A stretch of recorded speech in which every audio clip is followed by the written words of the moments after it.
यीशु सहाय, यीशु इलोही, परमेश्वर द्वारा दिए गए एक और नए अवसर के लिए हम खुदा का धन्यवाद देते हैं। और आप सबका जो कि आज फिर से वचन में मनन करने में हमारे साथ उपस्थित हुए हैं, आपका हार्दिक स्वागत करते हैं। मरकु रचित सुसमाचार उसके 5वें अध्याय के 17 पद में ऐसा लिखा है, फिर वो उससे विनती करके कहने लगे कि हमारी सीमा से निकल जा। कितना निराशा से भरा, अफसोसजनक और दुर्भाग्यपूर्ण है यीशु मसीह से ये कहना कि हमारे देश की सीमा से निकल जा। यीशु मसीह गिरासेनियों के देश में आए हैं और बेशक वहां पर एक आश्रयक्रम और एक अद्भुत आश्रयक्रम यीशु मसीह ने दिखाया। एक दुष्टात्मा, बहुत सारी दुष्टात्माओं से भरे हुए व्यक्ति को चंगाई दिया, लेकिन फिर भी लोग उससे ये कह रहे हैं कि हमारी सीमा से, हमारे सीमानों से चला जा। हम तो यीशु मसीह को अपने दिल में, अपने घर में, अपने परिवार में, अपनी जिंदगी में आमंत्रित करते हैं और ये कहते हैं कि हे प्रभु यीशु मसीह जी, हमारे साथ रहिए, हमारे घर में आइए। मैं या मेरा परिवार जब भी घर से बाहर निकलते हैं तो हम ये प्रार्थना करके चलते हैं कि प्रभु जी हमारे आगे आगे चलिए, ताकि आपके शत्रु तितर बितर हो, और जब हम लौटे तो हमारे साथ हमारे घर में आ जाइए, ताकि आपका निवास हमारे घर के अंदर बना रहे। लेकिन यहां ऐसा क्या हो गया कि इस देश के निवासी यीशु मसीह से ये कह रहे हैं कि आप हमारे पास से चले जाइए, निकल जाइए, दूर हो जाइए। आइए हम इस पूरे परिच्छेद को पढ़ते हैं और हम पढ़ेंगे मरकुस रचित सुसमाचार 5वां अध्याय पहले पद से। वे झील के पार गिरासेनियों के देश में पहुंचे। हालेलुया। जब वह नाव पर से उतरा, हाँ जी, तो तुरंत एक मनुष्य, हाँ जिसमें अशुद्ध आत्मा थी, हाँ जी, कब्रों से निकलकर कब्रों से निकलकर, ये जो व्यक्ति है जिसमें अशुद्ध आत्मा है, ये कहां से निकला है? ये कब्र से निकला है। ये घर में नहीं रहता है, ये इसका कोई घर नहीं है, होगा भी तो भी रहता नहीं है। बड़ी अजीब सी बात है कि ये व्यक्ति कब्रों में रहता है। कब्रों से निकलकर उसे मिला, यीशु मसीह से मिलने के लिए दौड़ के आया। बाज दफा अच्छे मसीह लोग यीशु मसीह को नहीं पहचानते, लेकिन ये दुष्टात्मा से ग्रस्त व्यक्ति यीशु मसीह को पहचान के उससे मिलने के लिए आया है। जी, वह कब्रों में रहा करता था। जी हाँ, उसका घर कब्रों में था और कोई उसे साकलों से भी बांध ना सकता था। और बड़ा प्रचंड दुष्टात्माओं से ग्रसित ये व्यक्ति था। भी जैसे जैसे हम पढ़ते जाएंगे आपको बताते चलेंगे।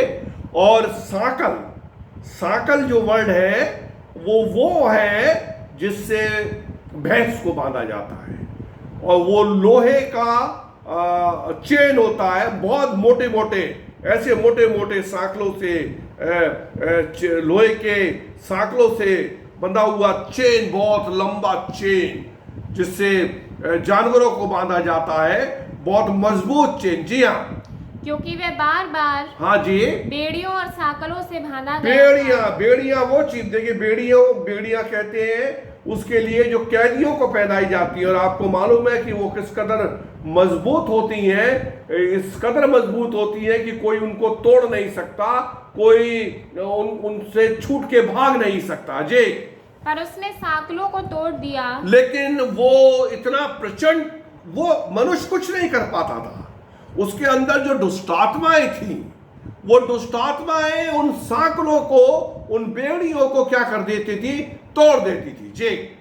और बेड़ियों के टुकड़े टुकड़े कर दिए थे। और बस एक ही बार नहीं, cut cut cut cut cut cut करके तो छोटे छोटे टुकड़े, मतलब ओहो, मैं क्या कह सकता हूं, कितना प्रचंड और दुष्ट आत्माओं से ग्रसित ये व्यक्ति है जी। और कोई उसे वश में नहीं कर सकता था जी, और उसको कोई भी वश में नहीं कर सकता था। नेचुरली जो सांकलों से बांध रहे तोड़ देता है, बेड़ियों से बांध रहे तोड़ देता है, लोग तो उसको पकड़ ही नहीं सकते थे। बल्कि मैं तो ये इस वर्णन को जब पढ़ता हूं तो मैं ये समझता हूं कि लोग तो भय के मारे उसके पास नहीं जाते होंगे। पता नहीं किसको पकड़ के यूं करके फेंक दे, पता नहीं किसको पकड़ के यूं करके फेंक दे, और फिर पता नहीं किसको उल्टा करके जमीन में गाड़ दे। ये तो बड़ा प्रचंड व्यक्ति है जी। वह लगातार रात दिन कब्रों और पहाड़ों में चिल्लाता और अपने को पत्थरों से घायल करता था। बड़ी बुरी दुर्दशा के अंदर है। क्या लिखा है कि कब्रों में, पहाड़ों पे क्या करता था? चिल्लाता था। ऐसा वर्णन दूसरे सुसमाचारों में भी है, और वहां लिखा है कि दुष्ट आत्मा उसको जंगलों में भगाए फिरता था। वो भगता फिरता था इधर से उधर, उधर से उधर, और क्या लिखा हुआ है कि वो अपने आप को पत्थरों से क्या करता था? घायल करता था। अकेला छूटा हुआ व्यक्ति है, कोई संगति नहीं है, कोई पास नहीं जाता है। एक पत्थर उठाया, खोपड़े में मार लिया, खून निकल रहा है, निकलता रहे। कोई छोटे पत्थर उठाए, छाती पे मार लिए, हाथों पे मार लिए, अपने आप को घायल कर रहा है, अपने आप को मार रहा है। क्यों मार रहा है? क्योंकि इसके अंदर बड़ी भारी प्रचंड दुष्ट आत्मा है जी।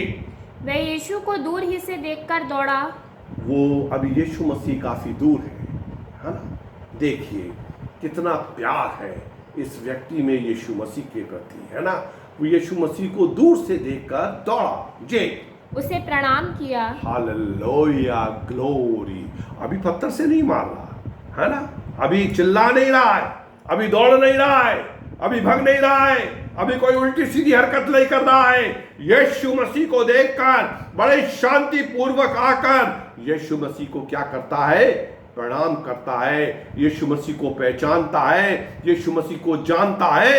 मेरे को बड़ा अच्छा लगता है ये परिच्छेद को पढ़कर। मैं कह रहा हूं, आपसे फिर से कह रहा हूं, बाज दफे बहुत अच्छे अच्छे मसीह और पुराने मसीह लोग यीशु मसीह को नहीं जान पाते हैं, यीशु मसीह को नहीं पहचान पाते हैं, यीशु मसीह को नहीं समझ पाते हैं। लेकिन ये दुष्टात्मा ग्रसित व्यक्ति यीशु मसीह को देखकर आकर क्या करता है? प्रणाम करता है। मेरे प्रियो, वचन में ऐसा लिखा हुआ है कि दुष्ट आत्माएं विश्वास रखती हैं, दुष्ट आत्माएं प्रभु को पहचानती। जरा देख लें एक रेफरेंस हम याकूब की पत्री, उसका 2 अध्याय, उसका 19 पद। तुझे विश्वास है। वचन ये कह रहा है, याकूब प्रेरित ये लिख रहे हैं कि तुझे विश्वास है। क्या विश्वास है? कि एक ही परमेश्वर है। यानी वो मुझसे और आपसे ये कह रहे हैं कि तुझे विश्वास है कि एक ही परमेश्वर है। तू अच्छा करता है। बड़ी अच्छी बात है। तेरा अगर ये विश्वास है कि एक ही परमेश्वर है तो बड़ी अच्छी बात है ये। दुष्ट आत्मा भी विश्वास रखते, दुष्ट आत्मा भी विश्वास रखते हैं और थरथराते हैं, और प्रभु के नाम से क्या करते हैं? थरथराते हैं। ये मत सोचिए कि आप ही विश्वास रखते हैं ना। बाइबल कहती है कि दुष्ट आत्मा भी विश्वास रखते हैं और यीशु मसीह के नाम पे थरथराते हैं। तो ये दुष्ट आत्मा ग्रसित व्यक्ति यीशु मसीह के पास आया और यीशु मसीह को नमस्कार किया, जय मसीह की बोला, गुड मॉर्निंग बोला, प्रेज द लॉर्ड बोला, जय, और ऊंचे शब्द से चिल्लाकर कहा, जय, हे यीशु। हे यीशु। पहचानता है, यीशु यीशु है, यीशु जय। परम प्रधान परमेश्वर के पुत्र, प्रेज द लॉर्ड, ग्लोरी। देखिए, उद्धार पाने के लिए यही तो करना चाहिए हमको। हाँ, एक शर्त है कि हमको ये मानना है कि हमारा प्रभु यीशु मसीह पिता परमेश्वर का इकलौता पुत्र है और ये जानता है, ये कह रहा है यीशु परम प्रधान के पुत्र, तू परम प्रधान का पुत्र है, अपने मुंह से गवाही दे रहा है। मैं तो ये सोचता हूं कि उस समय वहां जितने लोग खड़े हैं उन सबको यीशु मसीह के चरणों पे ये सुनकर गिर जाना चाहिए कि ये व्यक्ति इस बात की गवाही दे रहा है कि तू यीशु है, तू परम प्रधान का पुत्र है। जी, मुझे तुझसे क्या काम?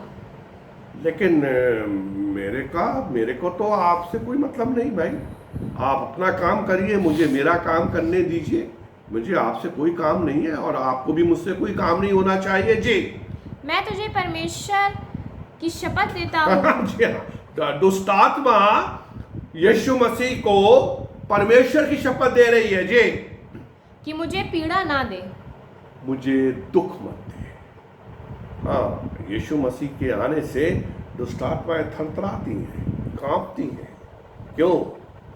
क्योंकि अब हमको दुख देने का और हमको पीड़ा सहने का समय आ गया है। अथाह कुंड में जहां पे दुष्ट आत्माएं उल्टी लटकी हुई हैं, वो एक जगह है, वो उनको मालूम है कि हमको वहां पे जाना है और वो दुष्ट आत्माएं ये भी जानती है कि हम शैतान के उपासक हैं और हमारे को एक दिन नरक के कुंड के अंदर भी जाना है। तो हमको क्या कर, हमको पीड़ा मत दे जी, क्योंकि उसने उससे कहा था, क्योंकि यीशु मसीह उस दुष्ट आत्मा से ये कह रहे थे, हे अशुद्ध आत्मा, हे अशुद्ध आत्मा, इस मनुष्य में से निकला, इस मनुष्य में से निकला। यीशु मसीह कह रहे हैं, हे अशुद्ध आत्मा, इस मनुष्य में से निकला, कम आउट, कम आउट। और जब यीशु मसीह कहते हैं आजा, तो अच्छे अच्छे आ जाते हैं। 4 दिन का मरा हुआ लाजर भी, जब यीशु मसीह कहते हैं लाजरस कम फोर्थ, लाजर निकला, तो कफन में बंधा हुआ निकल आता है जी। उसने उससे पूछा, जी, तेरा क्या नाम है? यीशु मसीह ने जब वो इतनी बातें कह रहा है और सब कुछ पहचान रहा है, बढ़िया बढ़िया गवाहियाँ दे रहा है, परम प्रधान का पुत्र है यीशु, मुझे पीड़ा ना दे, तब यीशु मसीह को एक जिज्ञासा हुई। यीशु मसीह ने कहा कि भाई ये तो बता कि तेरा नाम क्या है जी। उसने उससे कहा, जी हाँ, मेरा नाम सेना है। मेरा नाम सेना है, मेरा नाम सेना है। मेरे अजीजों, मूल शब्द जो सेना के लिए आया है वो लिगियोन है और उसका अर्थ है 6000 सिपाहियों की सेना। यानी हम ये समझ सकते हैं, सेना का मतलब ये है कि इस व्यक्ति में एक दुष्ट आत्मा नहीं है, बल्कि बहुत सारी, ढेर सारी। और अगर सेना वो कह रहा है और वो लिगियोन वो वर्ड है और उसका मतलब ये है 6000 सिपाहियों की सेना, तो इतने बड़े संख्या के अंदर दुष्ट आत्माएं इस व्यक्ति के अंदर समाई हुई हैं जी। क्योंकि हम बहुत हैं। क्योंकि हम क्या हैं, हम एक नहीं ही हैं। हे प्रभु, मैं नहीं भी बताऊंगा तो तुझे तो सब पता है, तू तो सब पता लगा लेगा। तेरी आंखें बिल्कुल एक्सरे की तरह मेरे शरीर के अंदर घुस रही हैं, तू सब कुछ जानता है और तुझको पता है। लेकिन तू तो ये सुनने वालों के लिए कि ये भी जाने कि जो निकलने वाला है वो कौन है, ये जानकारी ले रहा है।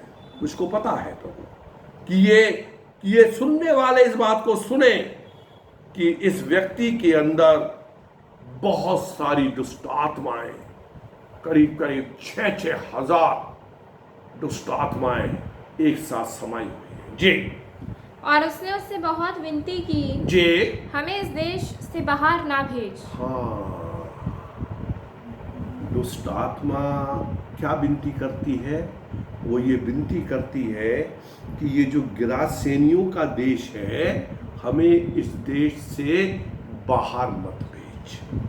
हम भाई, अब तू आया है और तू कह रहा है कि निकल आ, तू कह रहा है कि आजा बाहर, निकलना तो है, तेरी आज्ञा को तो हम टाल नहीं सकते। तेरी आज्ञा तो महत्वपूर्ण है, तेरी आज्ञा का तो हमें पालन करना है, हमें राजी और गैर राजी इसको तो मानना है, लेकिन एक विनती है, और वो विनती ये है कि हमें इस गिरासेनियों के देश की सीमा से बाहर मत भेज। और लोग यीशु मसीह से क्या कह रहे हैं कि तू गिरासेनियों की सीमा, गिरासेनियों के देश की सीमा से बाहर निकल जा, हमारे सिवानों से चला जा। लेकिन दुष्ट आत्मा ये विनती कर रही है कि मुझको इस देश से बाहर मत भेज। जी, वहां पहाड़ पर हाँ जी, सूअरों का हाँ जी, एक बड़ा झुंड चल रहा था। वहां पे एक पहाड़ के ऊपर एक सूअरों का बड़ा भारी झुंड वहां पे चल रहा है। जी, उन्होंने उससे विनती करके कहा, उन्होंने मतलब दुष्ट आत्माओं ने, मैं दुष्ट आत्मा नहीं कहूंगा, दुष्ट आत्माओं ने, उन्होंने, क्योंकि वो सेना है। सेना का मतलब मैंने बताया बहुत, वो खुद भी अपने मुंह से कह रहे हैं क्योंकि हम बहुत हैं। उन्होंने यानी पूरी की पूरी सेना ने, उन 6000 दुष्ट आत्माओं ने उससे ये विनती की। क्या विनती की? हमें उन सूअरों में भेज दे कि हम उनके भीतर जाएं। अगर तू निकाल ही रहा है तो हमें इस देश की सीमा से बाहर मत भेज। देख, वो जो सूअर चल रहे हैं ना, वो सूअरों के अंदर हमको भेज दे। जब दुष्ट आत्मा खुद सूअरों में जाना चाहती है तो हम दुष्ट आत्माओं से क्यों भय खाएं? हम दुष्ट आत्माओं से क्यों डरें? क्यों? उनका स्थान कोई सर्वोपरि नहीं है, कोई शिरोमणि नहीं है। सूअर नापाक, गंदा, गंदा खाने वाला। वो कहती है हमें इन सूअरों के अंदर क्या कर दे? भेज दे। जे, अतः उसने उन्हें आज्ञा दी तो यीशु मसीह ने उनको आज्ञा दी, और अशुद्ध आत्मा निकलकर और अशुद्ध आत्मा निकलकर सूअरों के भीतर बैठ गई। सूअरों के भीतर चली गई। अशुद्ध आत्मा उस मनुष्य में से निकलकर सूअरों के अंदर चली गई। जी, और झुंड जो कोई 2000 का था, यानी 2000 के लगभग सूअर थे। 2000 सूअरों के अंदर ये 6000 दुष्ट आत्माएं 2000 सूअरों के अंदर चली गई। जी, कड़ाड़े पर से झपट कर, और जब ये चली गई तो सूअर झपट कर, भाई जब ये दुष्ट आत्माएं मनुष्य में थी तो मनुष्य पगला रहा था, पत्थरों से मार रहा था, कब्रों में रह रहा था, जंगलों में घूमता फिर रहा था, चिल्ला रहा है, पहाड़ों के ऊपर पागलपन कर रहा है ना। लेकिन जब ये सूअरों में आ गई तो सूअर भी सकपका गए। अरे ये क्या हुआ है? तो झपट पड़े सूअरों के अंदर, एकदम से इतना तेज, प्रचंड उनको एक अनुभव हुआ कि वो अच्छे वाले चल रहे थे, झपट पड़े मतलब एकदम से छलांग लगाई, जे झील में जा पड़ा। और वो सारे के सारे 2000 सूअर का वहां पे जो झील थी उसके अंदर जाके गिर गए। जी, और डूब मरा। और डूब मरे। 2000 के 2000 सूअर झपट के नदी में, झील में गिरे और डूब के मर गए। डूब के क्या हो गए? मर गए। तो नुकसान हो गया उन लोगों का। 2000 सूअरों का क्या हो गया?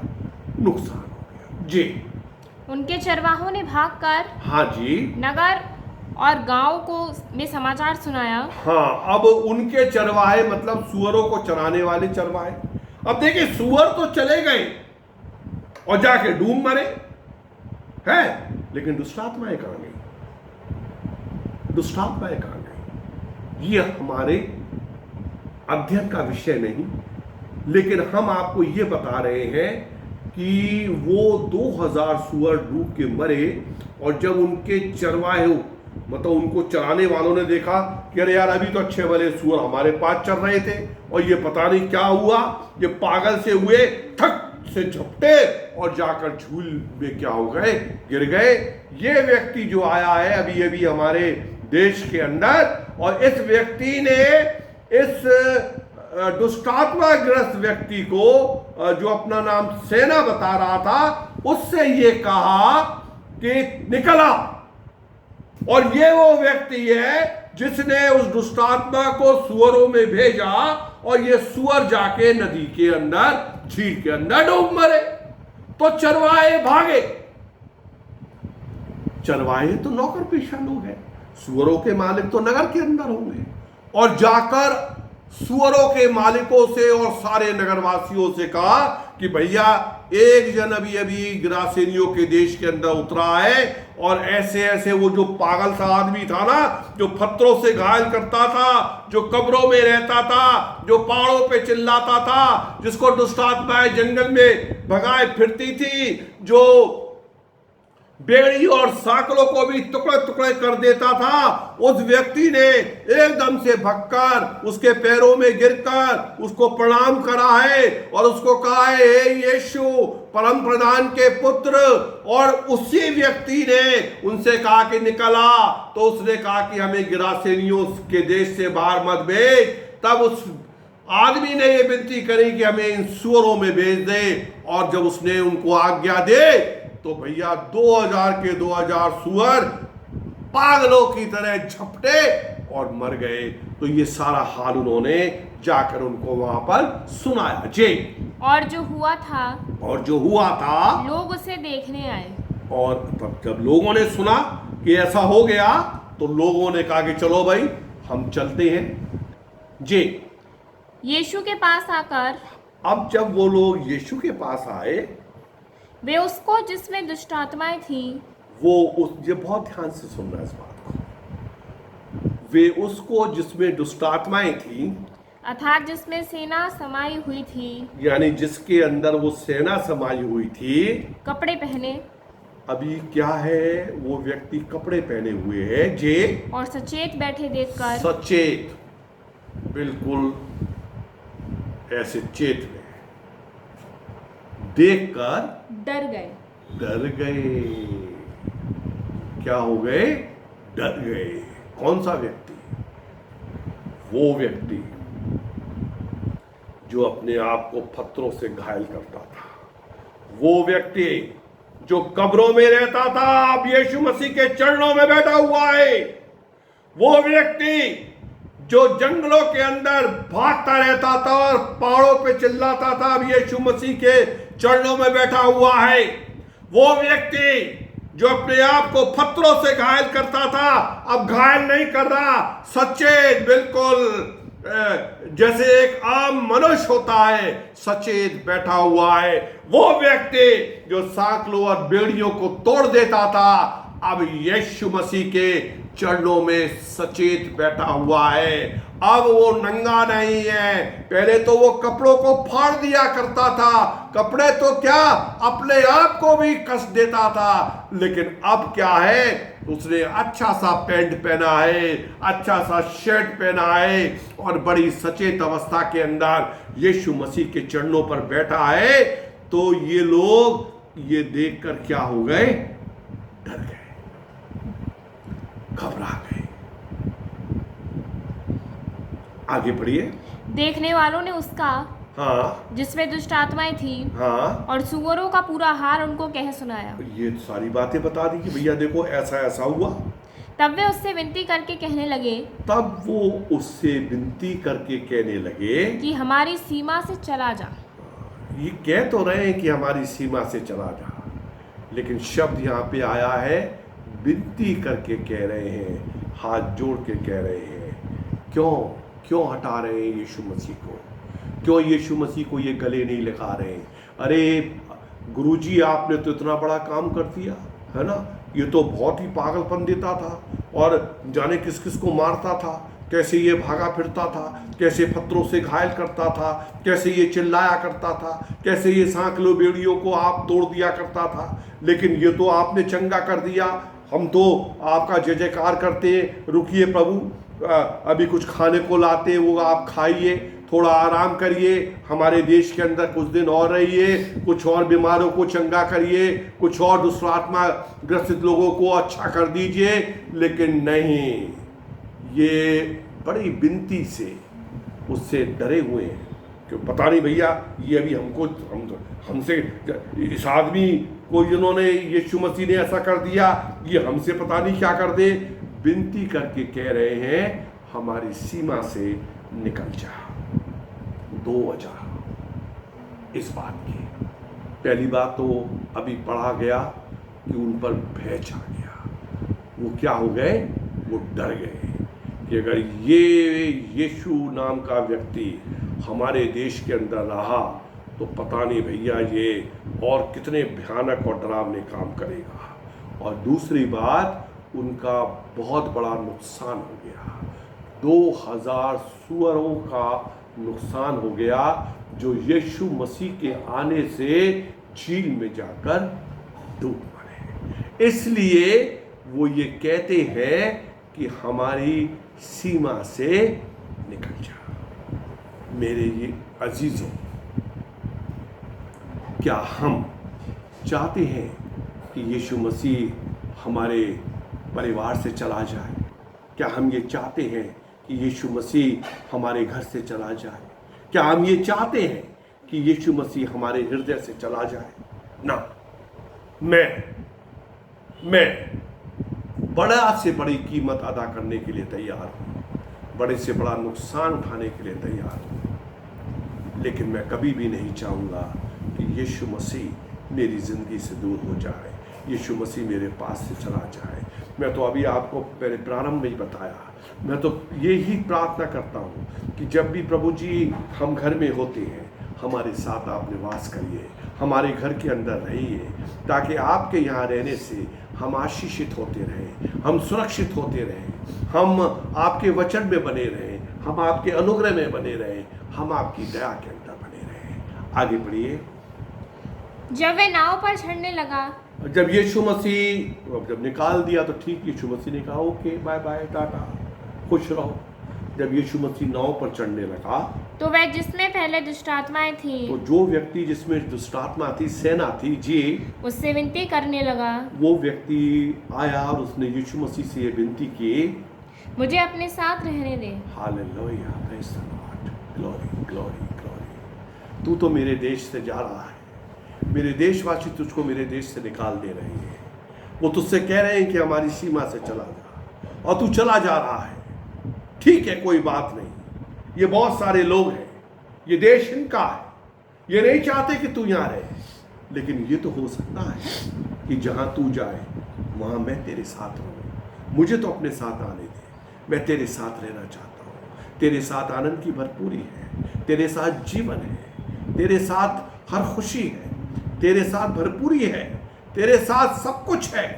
हे प्रभु यीशु मसीह, मुझे अपने साथ आने दे जी। परंतु उसने उसे आज्ञा ना दी। लेकिन यीशु मसीह ने कहा कि नहीं, तू मेरे साथ मत आ मेरे साथ, बल्कि और उससे कहा, हाँ, अपने घर जाकर अपने लोगों को बता। अपने घर जाकर अपने लोगों को, है ना, अभी तक तो तू मेरे पास रहा, मेरे चरणों पे बैठा रहा, है ना, अपने घर जा और अपने लोगों को ये बता कि तुझ पर दया करके प्रभु ने तेरे लिए कैसे बड़े काम किए हैं, कैसे बड़े बड़े काम किए हैं जी। वे जाकर दिकापुलिस में इस बात का प्रचार करने लगा, गवाही देने लगा कि यीशु ने मेरे लिए कैसे बड़े काम किए। मेरे प्रियो, जब यीशु मसीह आपके और मेरे जीवन में आता है, हमारी स्थिति बदल जाती है, हमारी परिस्थिति बदल जाती है, हमारी जगह बदल जाती है। पिछले रविवार के संदेश के अंदर मैंने जब लंगड़े व्यक्ति की चंगाई के विषय में प्रचार किया था, तो मैंने आपको ये बताया था कि वो लंगड़ा व्यक्ति सुंदर फाटक पे मंदिर की सीढ़ियों पे बैठ के भीख मांगता था, लेकिन जब प्रभु यीशु मसीह उसके जीवन में आया तो उसका स्थान मंदिर के बाहर सीढ़ी नहीं, मंदिर के अंदर पहुंच गया। वो शिष्यों के साथ कूदता हुआ, उछलता हुआ, स्तुति करता हुआ मंदिर के भीतर गया। मैं सोचता हूँ शायद पहली बार वो व्यक्ति मंदिर के भीतर गया।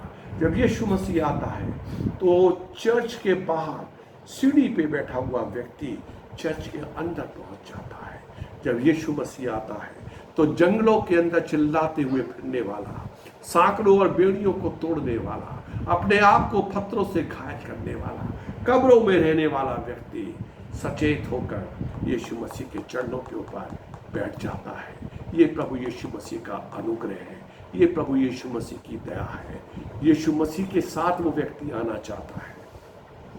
शायद उसके मन के अंदर ये सेवा का भाव होगा कि मैं सुबह और शाम प्रभु यीशु मसीह के पैर दबाया करूंगा, मैं इससे उसकी उपदेश की बातें सुना करूंगा, मैं इसकी संगति में रह के अद्भुत कामों को देखा करूंगा, मैं इसकी संगति में रह के बड़ी बड़ी शिक्षाओं को सुना करूंगा। लेकिन नहीं, यीशु मसीह ने कहा कि नहीं, अपने लोगों के अंदर चला जा और इस बात की गवाही दे, इस बात का प्रचार कर कि यीशु ने तेरे लिए कैसे बड़े बड़े काम किए हैं। और वचन कहता है कि वो दिकापुलिस में जाकर इस बात का प्रचार करने लगा कि यीशु ने मेरे लिए कैसे बड़े बड़े काम किए हैं। मेरे प्रियो, मैं इस बात का दावा और चैलेंज करता हूँ, विशेषकर मसीह भाई बहनों से, हम में से कोई भी ऐसा नहीं है जो आज की सुबह में ये कह सके कि प्रभु ने मेरे लिए कुछ नहीं किया। हाँ, याद करिए, ये समय है मनन में जाने का, ये समय अपनी आंखों को बंद करने का। आप दुर्दशा के अंदर थे, आप या आपका परिवार का जन बीमारी अवस्था में थे, ऐसे समय में आपने प्रार्थना किया, प्रभु ने आपको चंगाई दिया। आप आर्थिक समस्या से जूझ रहे थे, आपकी जेब के अंदर कुछ भी नहीं था, और ऐसे समय में आपने घुटनों पे जाके प्रार्थना किया, प्रभु ने आपकी झोली को भर दिया। आप बड़ी अशांति के अंदर थे, आप आंसू बहाते हुए रो रहे थे, आपको ढांढस बनाने वाले ढांढस बना रहे थे, लेकिन आपको शांति नहीं मिल रही थी। ऐसी अवस्था में आपने प्रभु को और निहारा और प्रभु ने अपनी शांति से आपको भर दिया। प्रभु ने आपके लिए क्या कुछ नहीं किया, प्रभु ने आपके लिए सब कुछ किया। क्या आप इस सेना नाम के व्यक्ति की तरह जाकर इस बात की गवाही दे सकते हैं, इस बात का प्रचार कर सकते हैं कि यीशु मसीह ने आपके लिए क्या कुछ नहीं किया? मेरे प्रियो, प्रभु यही चाहता है कि हम सबको ये बताएं कि प्रभु ने मेरे लिए कैसे बड़े बड़े काम किए। सबसे बड़ा काम तो प्रभु ने मेरे लिए ये किया कि मेरे प्राणों को नरक में जाने से बचा लिया। सबसे बड़ा काम प्रभु ने ये किया कि मुझको अपने राज की उसने सदस्यता दे दी। सबसे बड़ा काम उसने ये किया कि मुझको नाश होने से बचा लिया। Hallelujah, praise the Lord, praise the Lord. प्रेरितों के काम पहले अध्याय के 8 पद में लिखा है कि जब पवित्र आत्मा तुम पर आएगा तो तुम सामर्थ पाओगे, और यरूशलेम और सामरिया और यहूदिया यहाँ तक पृथ्वी के छोर तक मेरे गवाह होंगे। यस लॉर्ड, यस मेरे प्रियो, प्रभु चाहता है कि आप गवाह दें। प्रभु चाहता है कि आप लोगों को ये बताएं। आपकी गवाही, आपका ये बताना कि प्रभु ने आपके लिए ये क्या किया, लोगों को प्रभु की ओर आकर्षित करेगा। वो भी प्रभु के पास आएंगे कि अच्छा, प्रभु ये कर सकता है। हाँ, प्रभु ने मेरे कैंसर को ठीक कर दिया, प्रभु ने मेरी दोनों किडनियाँ फेल थी उनको ठीक कर दिया, प्रभु ने मेरे ऊपर अपनी अपरंपार आशीष की वर्षा कर कर मेरी कंगाली को मिटा दिया, प्रभु ने मुझको शिरोमणि बना दिया।